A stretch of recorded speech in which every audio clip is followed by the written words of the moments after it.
We are back live here on TNN Motorsports with the continuation of round one of Funny Car. And we got a problem down in the staging area. The Parts America machine of Randy Anderson, who was brilliant in qualifying, cannot get the car to move out of the burn area.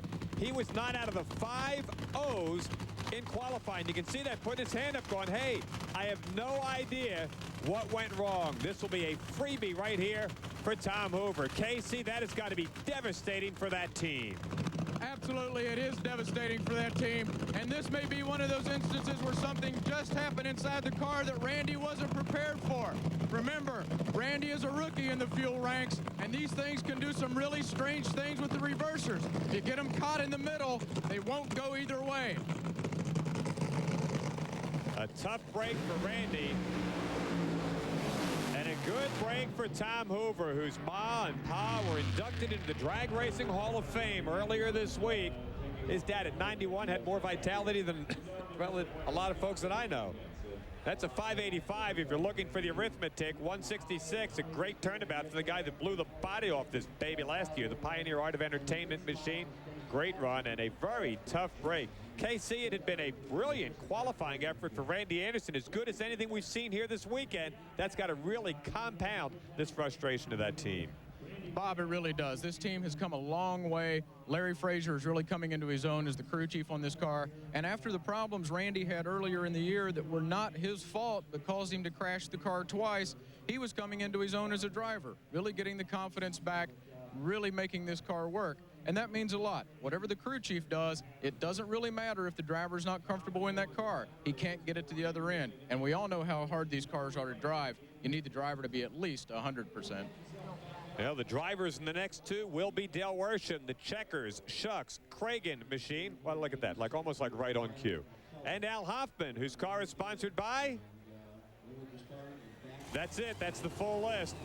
Al and Helen, but I'll tell you what, they have thrown down some nice numbers. 499, 5.0, 5.1 in qualifying, 304 miles an hour. He told me that he thinks that this car is running well enough not only to win, but to set a record here this weekend. And that would be something somebody has got to come out and step up and try to stop John Force. If they don't do it soon, this guy's going to be running for the number 2 position, and it's only March.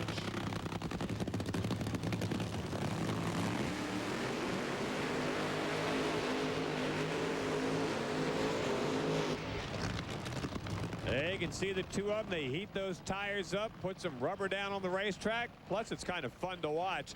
Al Hoffman, despite a lot of qualifying problems at the last race and this race, thinks he's got the car running just about where he wants it to be right here at the Mack Tools Gatornationals.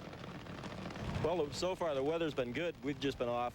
We made 2 runs and the clutch was off a little bit, but it's still running over 300. And if we can get down the track and keep the clutch in one piece, you know, we're looking for the thing to run some big speed and low ET.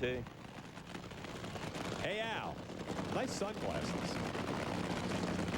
Dale Worsham with an outstanding race car here. Steve Evans, he only qualified 15th, but if Al Hoffman misses even a beat right here, he's going to be basking in the sun in the next round instead of racing. Anybody that looks like Dale Worsham could be potentially making a fatal mistake. He's got a few dollars in his jeans. He's got a lot of confidence. He's as good a driver as there is out there, and I'm including Al Hoffman in that. I'm telling you, this kid could be deadly.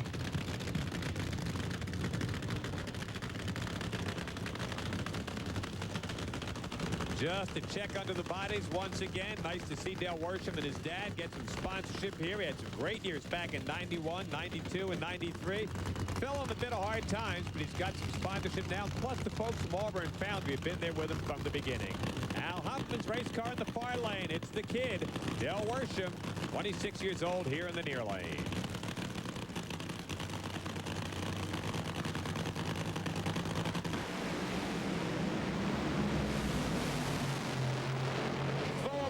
Over the two of them, that close, and Al Hoffman goes 5.01, 305 miles an hour. Poor Dell. He runs 5.12s. The Checkers Shucks Cragen car lost to that guy who is sponsored by. That's the whole list, gang. More coming up. A promotional consideration has been provided by this special offer from Diamond P. It's finally here. and they walked away 5.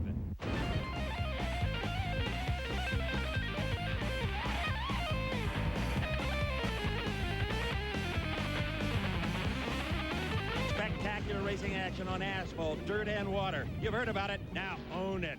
Non-stop excitement the entire family will enjoy. Jaws will drop and eyebrows will raise as you watch drivers walk away from white knuckle crashes. NHRA, monster trucks, NASCAR boats, outlaw sprinters, swamp buggies, bikes, and more. It's all here. Call the 800 number on your screen now and order your copy of And They Walked Away 5. How about that? Looks like highlights from one of the race day shows with Rick Benjamin. We could give away free ties for that thing. Hey, it's John Forrest, the Castrol GTX Mac Tools machine, and that is a Pontiac, although there's more to that than meets the eye. Well, I read that. Still says Pontiac right here on my arm. But whatever. I'm driving a Pontiac here at the Gatornationals. Pontiac released a statement saying that Pontiac was no longer associated with John Force. How about that? More to follow. There's Bob Fisher as he pats his driver on the sleeve, rolls him to the line, and it's Freddie Neely and Gene Christensen's race car right here. Steve Evans, it's been a little struggle here this weekend for the champ.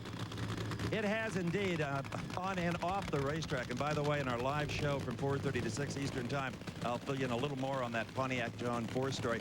Force is threatening to run maybe even an import car. Tune in. Oh, my heart be still. Red light start. Freddie Neely fouls out, and look at John Force. Goes 510, but it wasn't pretty. 510, 281 miles per hour. Every time he has some problems, seems like the guy in the other lane's doing worse. I mean, he ran 532 and won at Pomona when Wyatt Radke blew up. Casey Spurlock, it seems like no matter what Force does, the guy in the other lane does something worse. Well, that's one of the things that John Force really has going for him, Bob, is the fact that the guys in the other lanes sometimes don't run their own race. You saw that in Phoenix with Dean Scusa. If Dean Scusa would have went out there and ran Dean Scusa's race instead of John Force's race, he would have left the car alone. He might not have smoked the tires, and he would have been the champion coming out of Arizona. That's Fuel Coupe number 6. That's Mark Oswald, who's enjoying one of his best showings since his semifinal finish at the Winston Finals last year. And here's a guy that I like a lot. This guy's going to win a race this season. Could come today. Tim Wilkerson.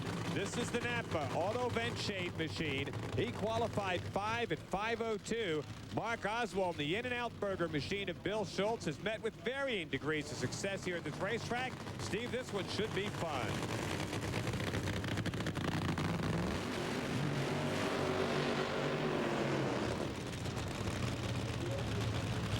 Great look at Wilkerson, who ran in the 5.0s right here, ran in the 5.0s at Indy last year and was beaten on a hole shot.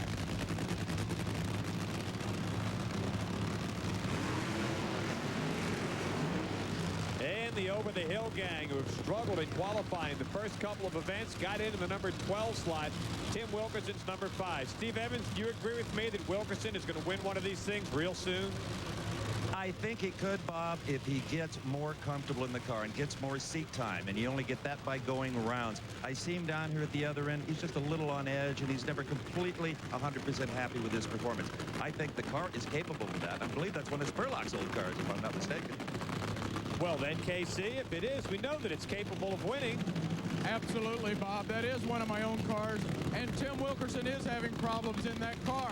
When we built that car in 1995, I told Ronnie Swearingen it's the hardest car I've ever driven, and it is.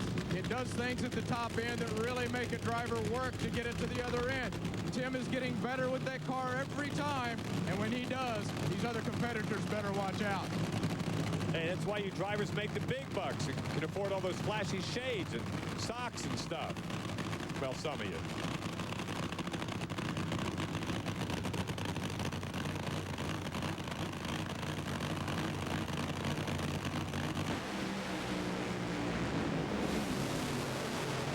Oh, that's big-time drag racing. Look at Oswald at the top end, just gets up and beats him. How about that? Wilkerson almost perfect off the starting line, had him flat covered. He slows at the top end, and here comes Mark Oswald. He's in. Wilkerson's out. 5:12 for Mark, 283 miles an hour, a 5:30 reaction time. He was drilled on the starting line, but he had too much power at the top end, and there comes Tim Wilkerson just now going by, and he is slowing down. Watch this again on the replay. The Napa car in the near lane, dynamite out of the gate. He's got a car length on him.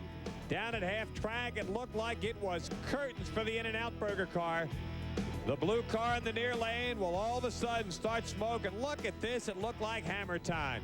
Probably lost the blower belt at the top end. Oswald got him by just about that much. At least for right now, Mark Oswald's hot. And now, DuPont Assurance of Quality Body Shops wants to take a moment to tell you who's hot in the world of drag racing. The Pro Stock motorcycles made their first appearance of the season, and Florida native Dave Schultz got everyone's attention by running a 7:33 elapsed time in Friday's early qualifying session. But what really wowed the crowd was when the defending Winston champ backed that pass up with a 7:32 later the same day, establishing a new national record by 2/100ths of a second in just his first 2 trips down the track. We feel like we haven't made our best run yet, but we're really happy with this record. It's not only prestige for Greg Cope and my team, but it's actually, it's valuable Winston points, and that's what we need right now. Congratulations to Dave Schultz, and be sure to tune in next week when DuPont Assurance of Quality Body Shops will once again tell you who's hot in the world of drag racing.